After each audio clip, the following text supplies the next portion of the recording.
जिज्ञासु मित्रों, बहुत बहुत अभिनंदन है आप सभी का दिव्य सृजन में।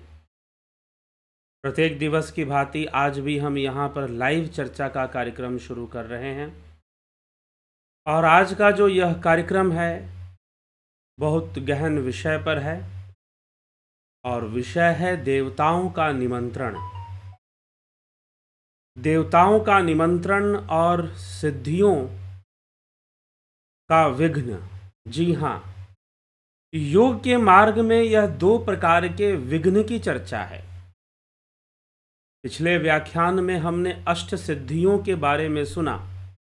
पंचभूतों पर नियंत्रण आने से योगी के अंदर अष्ट सिद्धियां भी विकसित हो जाती हैं। तो अष्ट सिद्धियां अणिमा, महिमा, गरिमा, लघिमा, प्राप्ति, प्राकम्य, ईशित्व और वशित्व, ये 8 सिद्धियों के नाम बताए गए हैं। तो ये अष्ट सिद्धियां प्राप्त तो हो जाती हैं और अष्ट सिद्धियों को प्राप्त करने के बाद योगी इंद्रिय जय भी हो जाता है।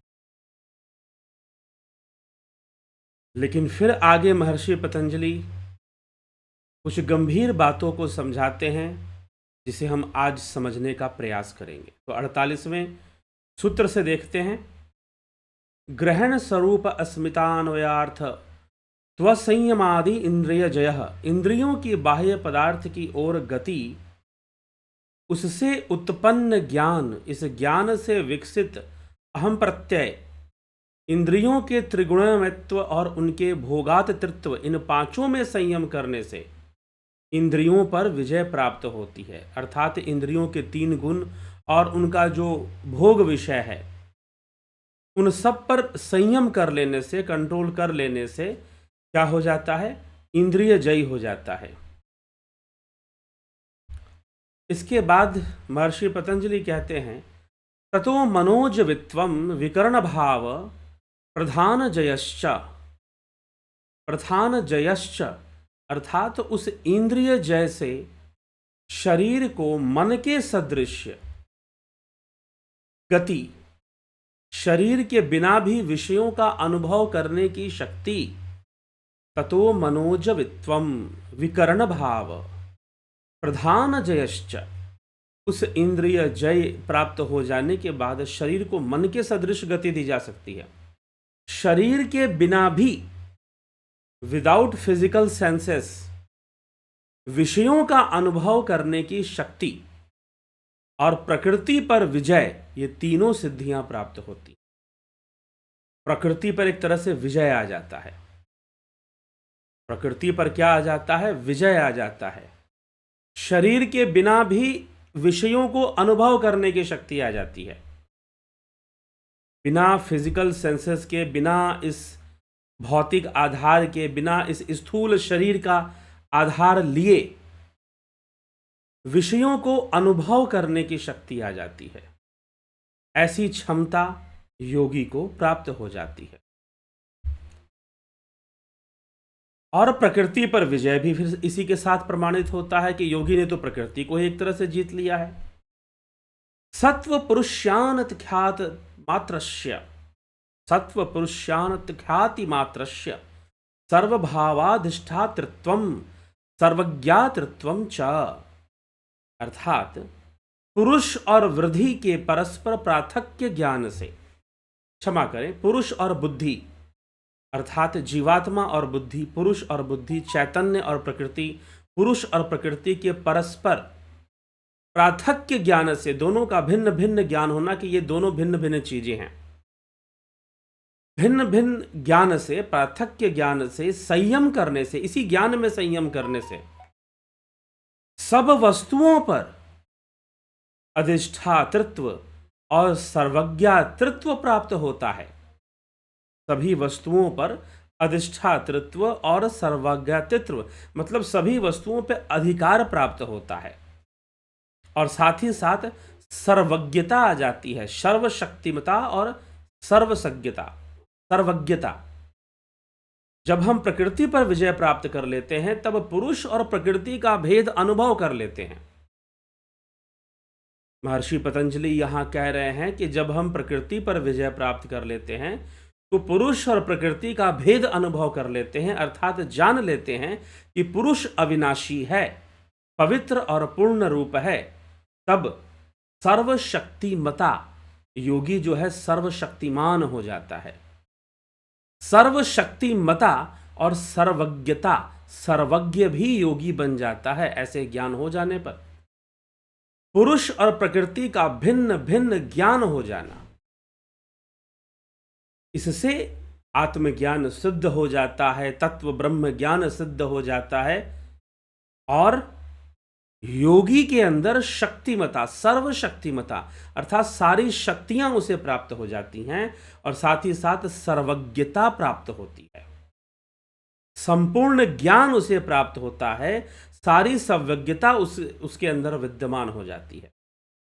ऐसी स्थिति को योगी प्राप्त कर लेता है, सर्व सिद्धि संपन्न हो जाता है। योगी जो है वो सर्व सिद्धि संपन्न हो जाता है। लेकिन अब इतना सब कुछ बता देने के बाद कि भाई आप सर्वज्ञ हो जाएंगे, आप सर्व सिद्धि संपन्न हो जाएंगे, संपूर्ण प्रकृति पर आपका विजय स्थापित हो जाएगा, प्रकृति आपके वशीभूत हो जाएगी, प्रकृति और पुरुष का संपूर्ण भेद आपको पता चल जाएगा, आप उसके ज्ञाता हो जाएंगे। अब इस प्रकृति में कुछ भी नहीं बचेगा जिसे आप ना जानते हो, ऐसी कोई रहस्य नहीं बचेगा, ऐसा कोई रहस्य नहीं बचेगा और ऐसी कोई शक्ति नहीं बचेगी जो आपके पास न हो, ऐसा कोई ऐश्वर्य नहीं होगा जो आपके पास न हो। आप सर्व सिद्धि संपन्न, सर्व शक्ति संपन्न और साथ ही साथ सर्व ज्ञाता भी हो जाएंगे आप। लेकिन फिर भी अब यहां पर ट्विस्ट है, लेकिन फिर भी अगले सूत्र में महर्षि पतंजलि क्या लिखते हैं हम देखते हैं। अगले सूत्र में महर्षि पतंजलि लिखते हैं, तद्वैराग्यादपि दोष बीज क्षये कैवल्यम। लेकिन इन सभी सिद्धियों और सभी ज्ञान में जो सर्वज्ञता आ गई है और जो सर्व सिद्धि संपन्न हो चुका है योगी, योग साधना करते करते आपको सारी सिद्धियां प्राप्त हो गई, आपको सारा ज्ञान प्राप्त हो गया, आप सर्वज्ञ भी हो गए और सर्व सिद्धि संपन्न भी हो गए। तद्वैराग्यादपि दोष बीज क्षये कैवल्यम। इन सभी सिद्धियों में वैराग्य होने से, अगर इन सभी सिद्धियों का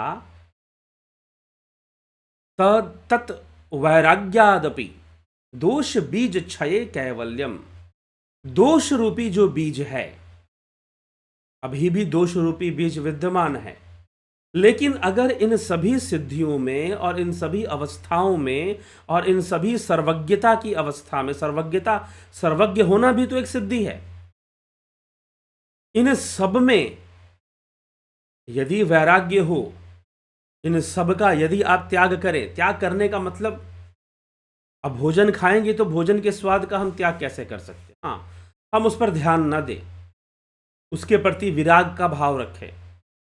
तद्वैराग्यादपि दोष बीज क्षये कैवल्यम। इन सब के प्रति त्याग भाव रखने से जितनी भी सिद्धियां आपको मिली हैं, इन सब के प्रति वैराग्य, तद्वैराग्यादपि अर्थात इन सब के प्रति वैराग्य होने से जो दोष बीज है उसका क्षय हो जाएगा और उसका क्षय होने से कैवल्य की प्राप्ति होगी, मतलब मोक्ष की प्राप्ति होगी, अपवर्ग होगा, तो कैवल्य की प्राप्ति होगी, निज रूप में अवस्था बनेगी। क्योंकि यह सिद्धियां भी बाधा हैं, यह सिद्धियां भी हमारा वास्तविक रूप नहीं है, यह भी एक प्रकार का मैनिपुलेशन ही है, एक प्रकार का विवर्त ही है, मैनिफेस्टेशन ही है। इसमें भी प्रकृति के गुण हैं, सिद्धियों में भी सतोगुण का परिणाम है, आपके अभ्यास का परिणाम है, वो आएगा। लेकिन यदि सिद्धियों में वैराग्य हुआ, मतलब सिद्धियों में राग नहीं होना चाहिए, राग होने का मतलब आसक्ति, सिद्धियों में अनुराग नहीं होना चाहिए, अनुराग होने का मतलब आसक्ति। यदि सिद्धियों में राग हुआ, सिद्धियों में अनुराग हुआ, तो यह बहुत बड़ा विघ्न है आपके कल्याण में, और यहां तक कि दोबारा आपका पतन हो सकता है। आप दोबारा पतन के मार्ग पर चलकर बिल्कुल एक साधारण मनुष्य जो कि पशुवत जीवन जीता है, पशुवत कहने का मतलब पाशों से बंधा हुआ, पंच विकारों के पाश हैं, 3 गुणों के पाश हैं, रजोगुण सतोगुण तमोगुण, लोभ मोह काम क्रोध अहंकार, 8 कर्मेंद्रियां, क्षमा करें 5 कर्मेंद्रियां, 5 ज्ञानेंद्रियों का बंधन है, अंतःकरण का बंधन है, मन बुद्धि चित्त अहंकार का बंधन है। ठीक, अंतःकरण चतुष्टय जिसको हम कहते हैं, उनका बंधन है, और फिर पंचभूतों का बंधन है, विषयों का बंधन है, तन्मात्राओं का बंधन है। ये सारे जंजीरें आपको फिर से बांध लेंगी, ये सारी चीजें आपको फिर से जकड़ लेंगी, और आप फिर से बंधन में पड़ जाओगे, फिर से आपको फिर साधना करनी पड़ेगी। वैसे शिवसूत्र इस विषय में यह कहता है कि शिवसूत्र थोड़ा सा बहुत सहायता करता है। शिवसूत्र कहता है कि अगर ऐसा हो गया कि आपने सिद्धियों के लालच में या सिद्धियों के कारण और राग अनुराग होने से आपका पतन हो गया, तो वैसा योगी फिर भी वो जो योगी है आम साधारण मनुष्य की तरह नहीं होता, वो फिर से अपनी साधना शुरू करता है और बाकी साधारण लोगों की तुलना में जल्दी अपनी साधना को पूर्ण कर लेता है, क्योंकि एक बार तो वो रास्ता देख चुका है ना, एक बार तो वो रास्ता देख चुका है कि भाई इस रास्ते से मैं गया था, मुझे सिद्धियां मिली थी, लेकिन सिद्धियों में बहक गया था या उनमें अनुराग हो गया था ज़्यादा, तो आगे नहीं बढ़ पाया और फिर पतन को भी प्राप्त हो गया, तो अब मैं दोबारा तक पहुंच ही जाऊंगा, उसे रास्ता पता है। शिव सूत्र में ये विशेष बात बतलाई गई है। पीछे जब हमने शिव सूत्र की चर्चा की थी तो उसमें आप ढूंढोगे तो मिल जाएगा, उस व्याख्यान में ये विशेष बात शिव सूत्र में बताई हुई है कि फिर भी वो योगी जो जिसका पतन हुआ है, अब यही इसी तरह का मनोबल भगवान कृष्ण भी देते हैं श्रीमद् भगवद गीता के 6ठे अध्याय में कि भाई अगर तुम योग भ्रष्ट हो गए या तुम्हारी योग की पूर्णता नहीं हुई और तुम मृत्यु को प्राप्त हो गए, फिर भी घबराने की जरूरत नहीं है, क्योंकि तुम्हारा योग कभी नष्ट नहीं होगा। जितना तुमने मेहनत से लगन से योग किया है, धारणा की है, वो बेकार नहीं जाएगा, व्यर्थ नहीं जाएगा। उससे जो भी संस्कार निर्मित हुआ है या उस कर्म का जो भी फल है वो तुम्हें प्राप्त होगा, और अगले जन्म में भी अगर तुम मृत्यु को प्राप्त होते हो तो दोबारा शरीर धारण करके तुम अपने योग मार्ग को आगे बढ़ाओगे, तुम अपने योग मार्ग को आगे बढ़ाओगे। ठीक, तो भगवान कृष्ण भी यही सहायता देते हैं ऐसे योगियों के लिए। लेकिन यह बात हमेशा ध्यान रखना चाहिए कि ये सिद्धियां विघ्न के रूप में आती हैं। ये सिद्धियां विघ्न के रूप में आती हैं ऐसा तो नहीं कह सकते, लेकिन यह भी एक विघ्न है। लेकिन उसके पहले बहुत सारे विघ्न हैं, बहुत तरह की बातें विघ्न बनती हैं। ठीक है, और दूसरी बात, सिद्धियां समाधि से पहले आती हैं, ध्यान रखिएगा। कोई ये बोले कि हमको समाधि की प्राप्ति हो गई लेकिन सिद्धि ना मिल पाई अभी तक, तो भैया अभी तुम समाधि से बहुत दूर हो। ठीक, तो सिद्धियां समाधि से पहले प्राप्त हो जाती हैं, और सिद्धियों पर वैराग्य होने से, सिद्धियों का वैराग्य होने से कैवल्य होता है, मोक्ष होता है, महासमाधि होती है, निर्बीज समाधि होती है, बीज क्षय होता है। महर्षि पतंजलि यहां कहते हैं बीज क्षय तत्वैराग्यादपि दोष बीज क्षय कैवल्यम। इन सब सिद्धियों के प्रति वैराग्य होने से दोष का बीज नष्ट हो जाता है और उससे कैवल्य की प्राप्ति होती है। यह परम वैराग्य है। एक वशीकार वैराग्य और परम वैराग्य की चर्चा भी महर्षि पतंजलि पीछे कर चुके हैं। ठीक, तो सिद्धियों में वैराग्य होने से कैवल्य की प्राप्ति होती है, निज स्वरूप की प्राप्ति होती है। तद्द्रष्टु स्वरूपे अवस्थानाम, अपने शुद्ध स्वरूप को योगी प्राप्त कर लेता है। अब आगे महर्षि पतंजलि कहते हैं स्थानयूपनिमंत्रणे संगस्मयाकरणम पुनर्निश्च प्रसंगात। स्थानयूप निमंत्रणे अर्थात देवताओं को अपना अपना स्थान मिला होने के कारण उन्हें स्थानयूप कहा गया।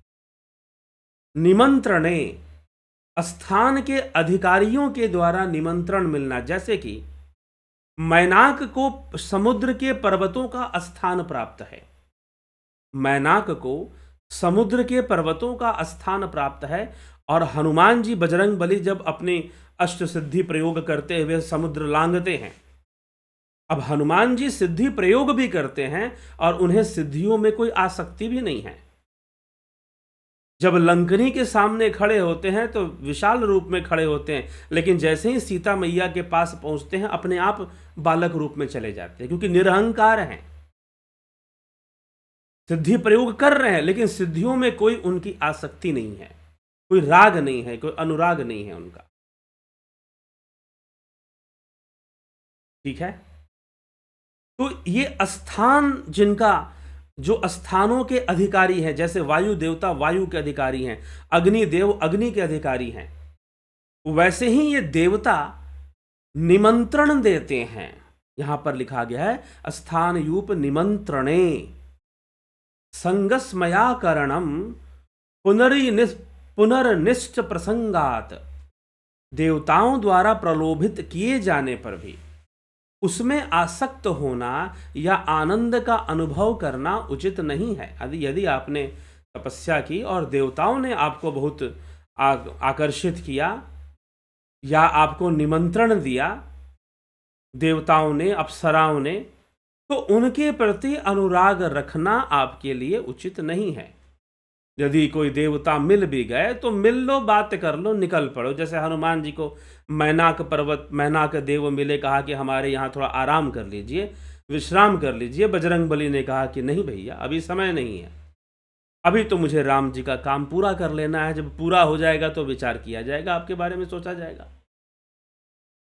ठीक है, तो योगी उन देवताओं के चक्कर में फिर नहीं पड़ते हैं। तो देवताओं जैसा निमंत्रण भी मिले, देवताओं द्वारा प्रलोभित किए जाने पर भी उसमें आसक्त होना या आनंद का अनुभव करना उचित नहीं है, क्योंकि उससे पुनः अनिष्ट होना संभव है, उससे पुनः अनिष्ट होना संभव है। देवता योगी से प्रसन्न होकर, योगी के प्रति सारे देवता आकर्षित होते हैं, क्योंकि योगी इतना शुद्ध हो जाता है, पवित्र हो जाता है। अब जैसे कहते हैं कि साफ सुथरा वस्त्र पहनने से लक्ष्मी जी आकर्षित होती। जो लोग मैले गंदे वस्त्र पहनते हैं, देर से स्नान करते हैं दोपहर में और ढंग से नहीं रहते हैं, तो उनसे दैव भी नाराज होते हैं। तो योगी तो परम शुद्ध हो जाते हैं, तो उनके प्रति देवता बहुत आकर्षित होते हैं। और कई बार देवता उनके योग मार्ग में भी विघ्न पैदा करते हैं। देवताओं को भय होता है कि भाई कहीं ये हमसे ना पंगा ले ले और कहीं हमें ही हमारी पदवी से ना गिरा दे। जैसे विश्वामित्र से सारे देवता डरते थे, भय खाते थे, सारे देवता विश्वामित्र जी से डरते थे। ठीक, तो त्रिशंकु को उन्होंने फिर से एक नया जो है, एक नया ही स्वर्ग बनाने का संकल्प उन्होंने कर लिया। तो इस प्रकार से कथाओं में इस तरह का वर्णन आता है। तो देवता योगियों से डरते हैं, ऋषियों से डरते हैं, उनको निमंत्रण देते हैं, उनको निमंत्रण देते हैं, प्रलोभन देते हैं। तो देवता भी अगर प्रलोभन रूपी सिद्धि दें तो उसमें भी कोई आसक्ति ना रखे, उसमें कोई प्रसन्न होने की जरूरत नहीं है। कोई बहुत बड़ी उपलब्धि आपने नहीं कर ली, कोई बहुत बड़ी सफलता आपको नहीं मिल गई, यदि देवता भी आपसे मिलने आ गए तो। इसलिए मैं पीछे कहता हूं, हो सकता है कुछ लोगों को बुरा लगा हो। कौन सी बात कि मैंने कहा कि भाई हमारे गुरुजी आते हैं, हमें इस लोक में घुमाते हैं, हमें उस लोक में घुमा देते हैं। वो सब भी बाधा के रूप में है। सच पूछो तो वो भी एक अपने आप में बाधा बन जाता है। ठीक, तो यह हमें समझने की आवश्यकता है। तो वह भी अपने आप में एक बाधा ही बन जाता है। तो ये जब हम समझेंगे तब जाकर बात स्पष्ट होगी। तो देवता भी बाधा रूप में आ जाते हैं। तो इन देवताओं से भी अगर वो निमंत्रण दे, देवता भी यदि निमंत्रण दे, तो योगी को उससे भी मतलब नहीं रखना चाहिए। यदि वो अपने लक्ष्य को पूर्ण करना चाहता है, कैवल्य की प्राप्ति करना चाहता है, मोक्ष की प्राप्ति करना चाहता है, कैवल्य तक पहुंचना चाहता है, निज स्वरूप के ज्ञान तक पहुंचना चाहता है, निज स्वरूप की अवस्था में जाना चाहता है, तो उसे इन सब सिद्धियों को और देवताओं के निमंत्रण को तिलांजलि देनी पड़ेगी। अलग अलग देवता, पर्वत के देवता, वायु के देवता, इंद्रियों के देवता, अलग अलग देवता अलग अलग सिद्धियां देने के लिए आ सकते हैं, प्रलोभन दे सकते हैं बहुत सारा। कह सकते हैं अरे तुम्हारे पास तो सिद्धियां हैं, तुम दुनिया का सुख भोगो, राज करो। लेकिन योगी अपनी चेतना को इतना विकसित कर देता है कि उसे सांसारिक भोग की आवश्यकता ही नहीं पड़ती। तो सिद्धियों के प्रति वैराग्य आ जाए उसका, और देवताओं से वो मान, जैसे कि कुछ लोग क्या होते हैं, देखिए कुछ लोग होते क्या हैं, अवार्ड से बड़ा प्रभावित होते हैं कि हमको अवार्ड मिलना चाहिए। दुर्भाग्यपूर्ण यही है, देखिए भक्ति के मार्ग पर, अध्यात्म के मार्ग पर सबसे बड़ा दुर्भाग्यपूर्ण घटना यही घटती है कि हम दूसरे लोगों से ये चाहते हैं कि दूसरे हमें आध्यात्मिक व्यक्ति समझें, दूसरे हमें आध्यात्मिक व्यक्ति समझें और हमें प्रणाम करें, हमारा सम्मान करें, हमारा सम्मान होना चाहिए। और जहाँ चार लोग हमको गुरुजी, स्वामी जी कहना शुरू कर देते हैं, हमको लगता है कि भाई वाह, तो बात तो बन रही है, अब हमारे फॉलोअर भी बन रहे हैं, लोग सम्मान भी दे रहे हैं, कितनी अच्छी बात है। लेकिन यह भी बाधा रूप में है, और हनुमान जी को इन्हीं सब चीज़ों पर कंट्रोल है। राम काज करने निकले हैं, मैनाक पर्वत सम्मान देने आते हैं, भैया ठीक है, समय नहीं है, पहले काम तो हो अपना, जो काम करने निकले हैं। फिर आपको अगर बहुत प्रसन्नता है कि मैं राम काज में निकला हूं, आप मेरा स्वागत कर रहे हैं, तो बाद में कर लीजिएगा, अभी चलता हूं, ठीक। तो भक्ति मार्ग में, अध्यात्म के मार्ग में ये बहुत बड़ी समस्या होती है लोगों के साथ कि हम भक्त दिखें, बने या ना बने, लेकिन दिखना पहले जरूरी है,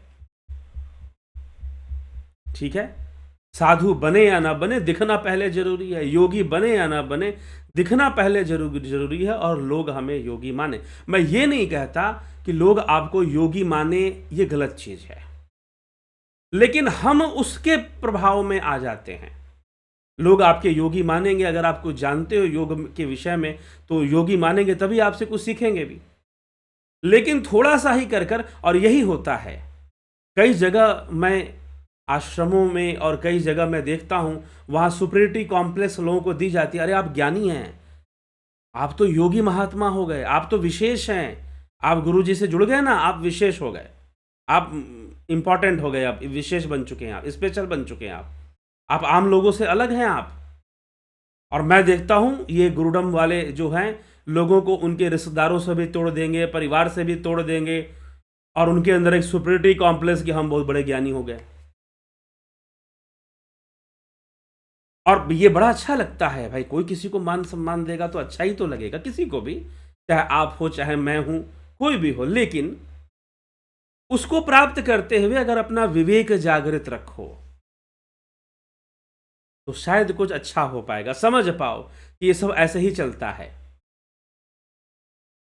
कुछ लोग, अब लोग देश सेवा में लगते हैं, समाज सेवा में लगते हैं, अवार्ड मिल जाए कहीं से, कोई अवार्ड दे दे और कोई विदेशी कंट्री अवार्ड दे दे, तो ज़्यादातर समाज सेवी क्या होता है, भारत के लिए काम करना बंद कर विदेशों के इंटरेस्ट में काम करते हैं, फंडिंग जनरेट करते हैं एनजीओज के नाम पर, और उनको अवार्ड भी मिल जाए, ठीक है।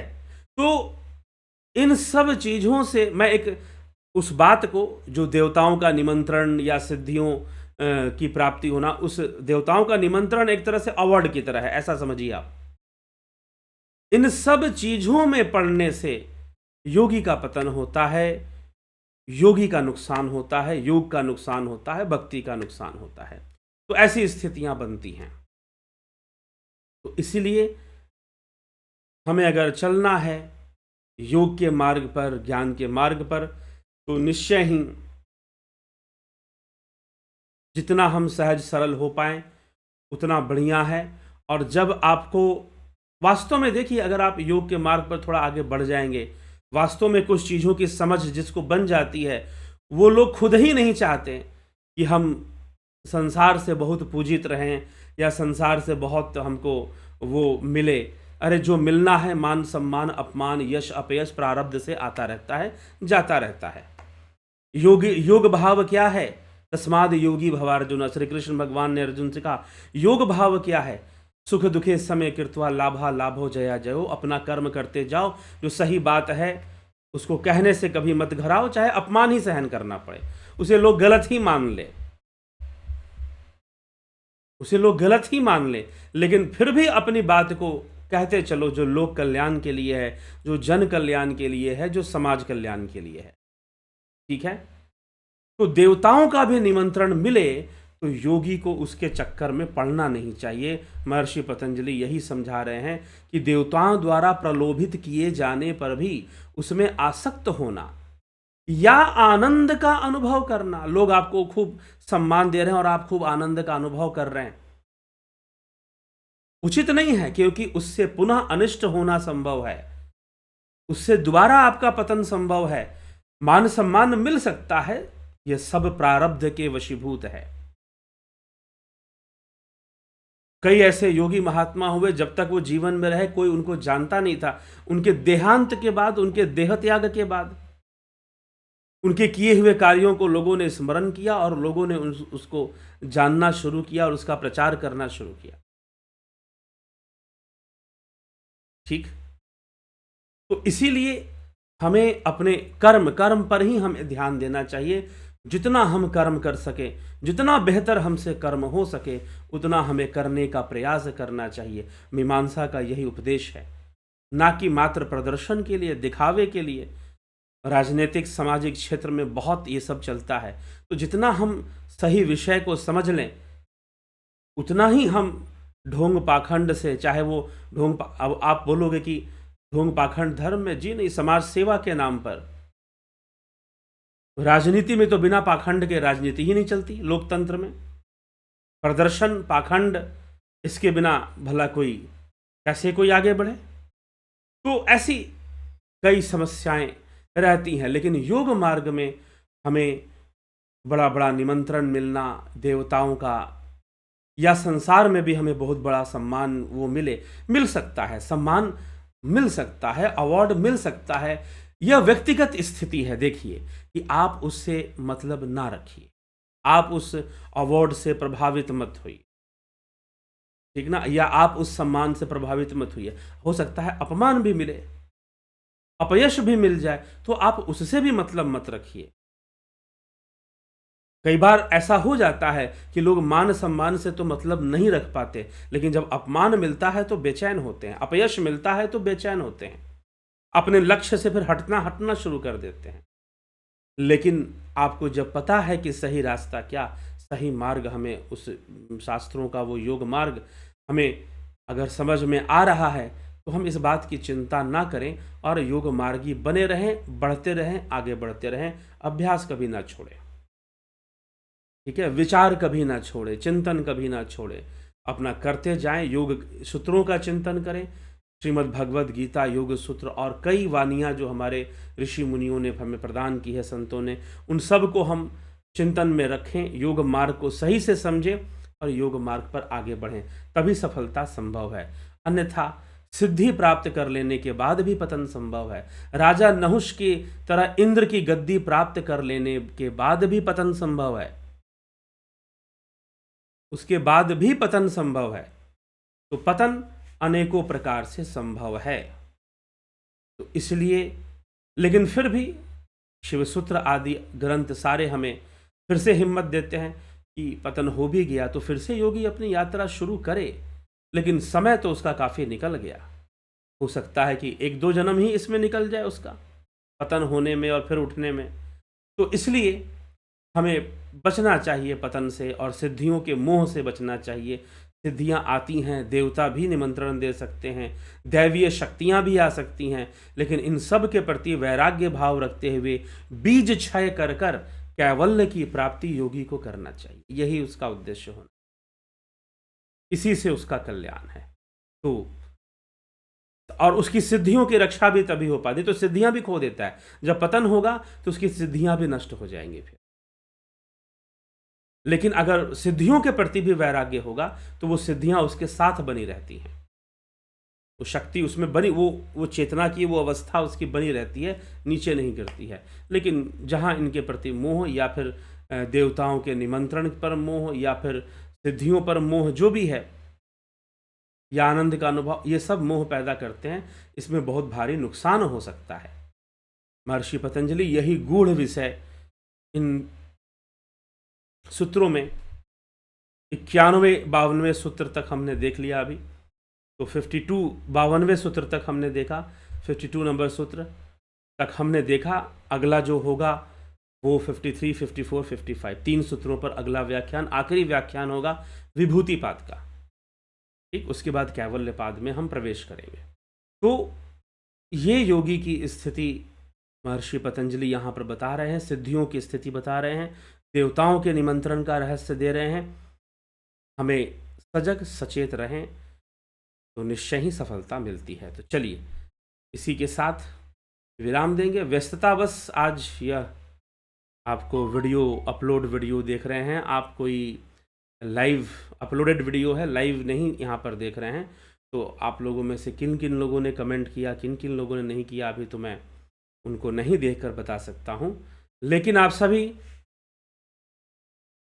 जो है जरूर विचार करें, चिंतन करें और अभी से योग का उद्देश्य साफ रखें कि हमें उस परम शांति को प्राप्त करना है, कैवल्य को प्राप्त करना,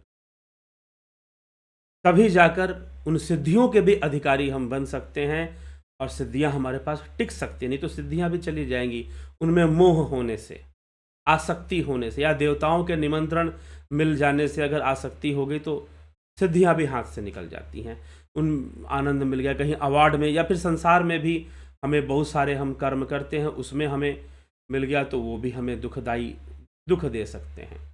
ठीक है, तो चलिए इसी के साथ हम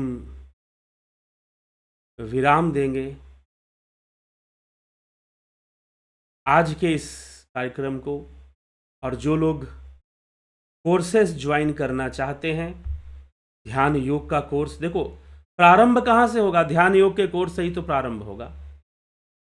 तो ध्यान योग का कोर्स आप ज्वाइन करना चाहते हैं या फिर प्राकृतिक चिकित्सा का कोर्स आप ज्वाइन करना चाहते हैं तो ज़रूर ज्वाइन कीजिए, लाभान्वित होइए इन कोर्सेज से।